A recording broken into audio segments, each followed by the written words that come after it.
A graça e a paz do Senhor Jesus, amém? Aqui quem vos fala é o evangelista Anderson. Que Deus abençoe a sua vida, que Deus abençoe seu ministério, que Deus continue tremendamente te abençoando para a honra e glória do nome do Senhor Jesus. Quero deixar aqui uma palavra para você aqui essa noite, que se encontra em Filipenses, capítulo 2, versículo 5. Tende em vós o mesmo sentimento que houve também em Cristo Jesus, pois ele, substituindo em forma de Deus, não julgou como usurpação a ser igual a Deus. Antes, a si mesmo esvaziou, assumindo a forma de servo, tornando em semelhança a homens, e reconhecido em figura humana.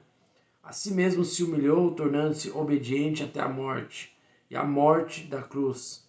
Pelo que também Deus o exaltou sobremaneiramente, e deu o nome que está acima de todo o nome, para que o nome de Jesus se dobre todo o joelho, nos céus e na terra, debaixo da terra, e toda língua confesse que Jesus é Cristo, é o Senhor, para a glória de Deus Pai. A palavra vai dizer aqui em Filipenses 2:5, vai nos advir, nos alertar, que o próprio Jesus deixou a sua forma, e não julgou de usurpação. O que quer dizer usurpação? Destaca o contraste entre o primeiro Adão e o segundo Adão. O primeiro Adão veio à terra. Adão veio à terra para ser um homem, para ser um ser humano aqui sobre essa terra. Mas ele veio para que não houvesse pecado. O foco de Deus quando criou, fez a criação de Adão, era para que ele não pecasse. É para que ele vivesse de eternidade em eternidade. Até que ele, Adão, quando Deus entregou o jardim do Éden para ele e falou que ele não podia comer do fruto daquela árvore, aí Adão vai com Eva, como nós todos sabemos que é a sua mulher que Deus entregou para ele, ele come do fruto e ele conhece, vem a conhecer o bem e o mal. Então aqui fala da usurpação.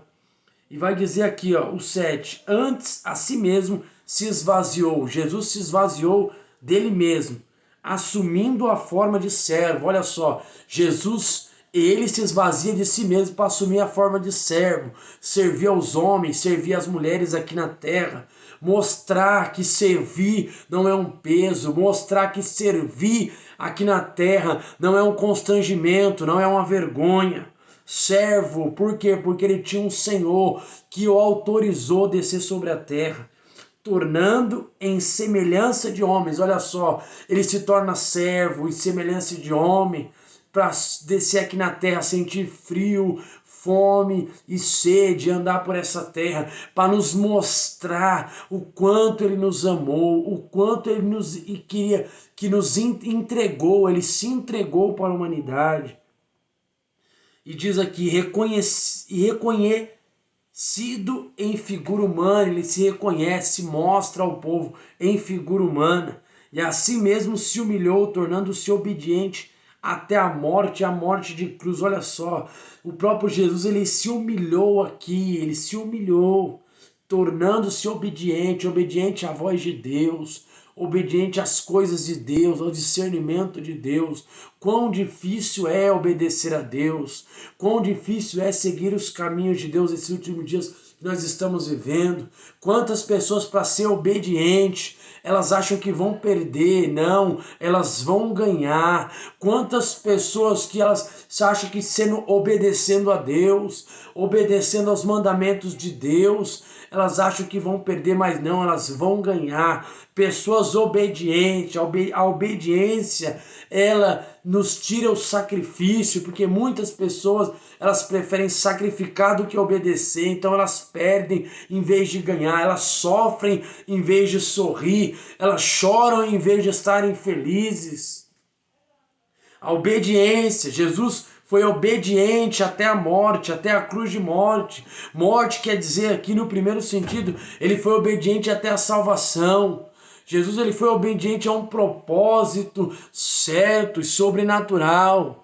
Então, obedecer aqui de Jesus aqui é obediência. Ele foi obediente até a morte, até o propósito e o plano perfeito de Deus. E muitas vezes também sobre as nossas vidas, nós temos que ser obediente a Deus, obediente aos nossos pais, obediente aos nossos patrões. Nós temos que ser obediente às autoridades. Nós temos que ser obediente porque Jesus foi obediente. E diz aqui que ele foi obediente até a morte da cruz, até o Calvário, até a consumação, até o propósito, o plano perfeito de Deus sobre essa terra. Se não fosse a obediência de Jesus, eu e você não estaríamos aqui hoje, glorificando e exaltando ao Senhor. Se não fosse a obediência de Jesus, muitas vidas já tinham sido ceifadas. Se não fosse a obediência de Jesus até a cruz, hoje em dia não iríamos contar a história, palavra de Deus. Então nós somos, Jesus foi obediente, por causa da obediência de Jesus, nós temos alcançado as vitórias, os êxitos. Então diz aqui que ele foi obediente até a cruz, pelo que também Deus o exaltou. Depois da sua obediência vem exaltação, irmão. O próprio Deus o exaltou diante dos homens. Jesus foi fácil ser obediente? Não, irmão. A obediência dói, a obediência custa, a obediência traz choro, traz lamento, mas o final é a vitória, o final foi a salvação da humanidade. Jesus obedeceu num propósito, num plano perfeito. E aqui está falando que Deus o exaltou, Deus exaltou Jesus, veio sobre a terra e depois foi exaltado por Deus. E diz aqui, lhe deu um nome que está acima de todo nome. E aqui eu quero entrar aqui nessa palavra. Vai dizer que Deus dá um nome depois que Jesus é entregue na cruz do Calvário. Ele diz, está consumado. A Bíblia vai dizer aqui que ele aqui, o próprio Deus, o exalta. Ele dá um nome que está acima de todo nome. Quando fala acima de todo nome, nós temos que entender tudo que acontece nessa terra, irmão, Jesus tem que estar no meio. Todo propósito, todo milagre, irmão, quando é milagre de Jesus, o nome de Jesus tem que estar no meio.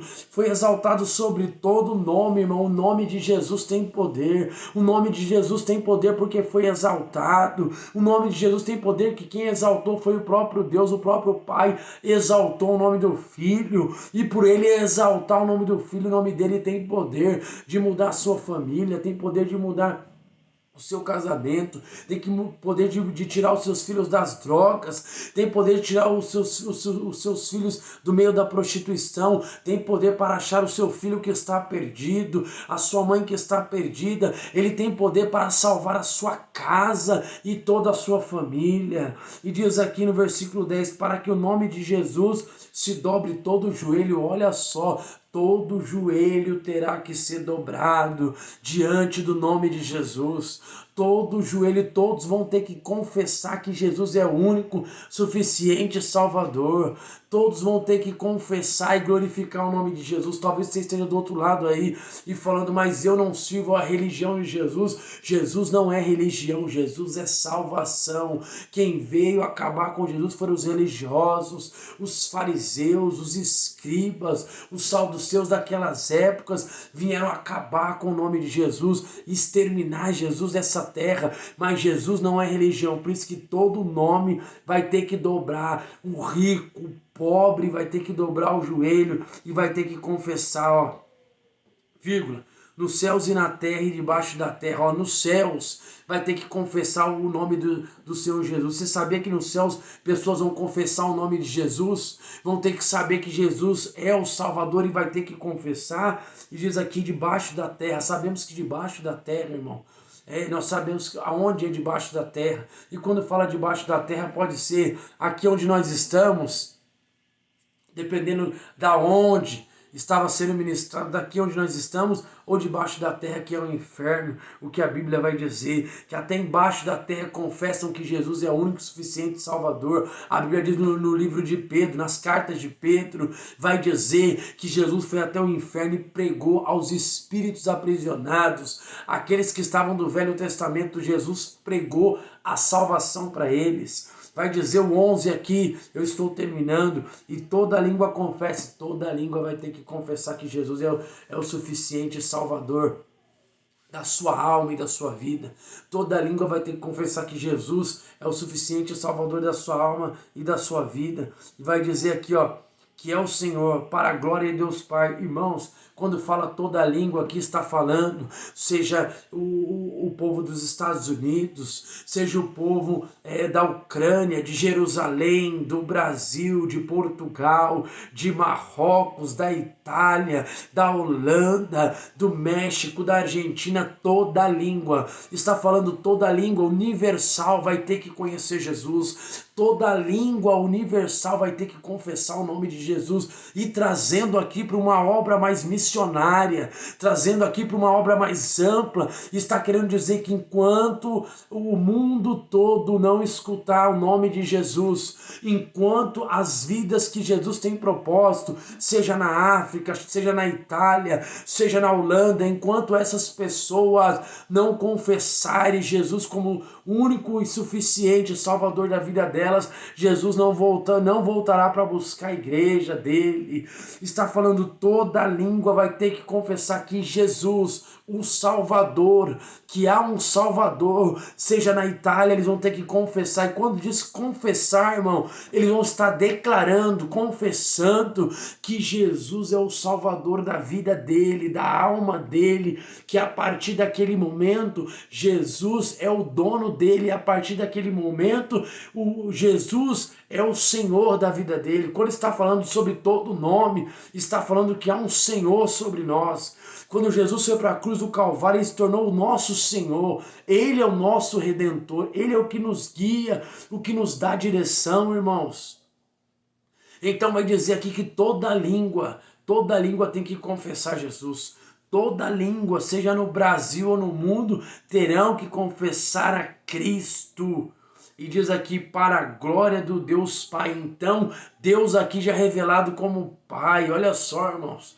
Jesus aqui, que nós entendemos aqui pela palavra, para a glória de Deus. Confessar Jesus como suficiente Salvador é para a glória do Pai. Aquele que confessa Jesus, a Bíblia diz, será confessado diante do Pai, apresentado diante do Pai, que esse é um escolhido de Deus. Se você nega Jesus aqui embaixo, Jesus também te negará no dia do juízo final. Então é necessário que você confesse Jesus como o seu único suficiente Salvador. E está dizendo aqui também, entrando na interpretação com a língua, só você pode confessar Jesus, só você é capaz de a salvação individual. Então você tem que entregar a sua vida para Jesus. Ninguém pode entregar a vida dele por você, ninguém pode se entregar. Jesus, ele se entregou para o mundo, ele se entregou como um Salvador. E mesma coisa você não pode pegar esse direito, e esse direito que você tem, o direito do Salvador, de você entregar a sua vida para Jesus e transferir para outro e achar que vai morar no céu. Não, você tem que entregar a sua vida para Jesus. Por quê? Porque você confessa que ele é o seu Salvador, que ele é o seu libertador, e você assim conquista e atrai. E aí Deus deixa de ser Deus para você e se torna Pai. Mas evangelista Anderson, mas qual que é a diferença de Deus deixar de ser Deus para mim e se tornar Pai? É uma grande diferença. Deus é o Deus para o mundo, para a criatura. E Deus é o Deus da criatura. E quando Deus, ele quer operar, ou que ele quer tratar com o seu povo, tratar com a criatura, há uma diferença quando ele é Pai e quando ele é Deus. Quando ele é Deus, a ira vem. E quando ele é Pai, ele vem corrigir o filho que ama. Então quando você entrega a vida para Jesus, você se torna filho, você tem um pai. E o pai te ama, o pai vai te corrigir, vai te colocar no caminho. Agora, quando Deus quando você que tem Deus e você é a criatura de Deus, você só é criatura de Deus. Você só é um ser vivente. Você não tem parte com o Pai na herança. Você não tem parte com as coisas do Pai. Olha o que o próprio Jesus vai dizer, que nós temos que confessar Ele. Olha o que o próprio Jesus vai dizer em Mateus 6. Quer falar com o Pai? Fecha a porta do teu quarto e vai ter com o teu Pai em secreto. Ali já não é mais Deus, é Pai. E nós sabemos que há uma intimidade.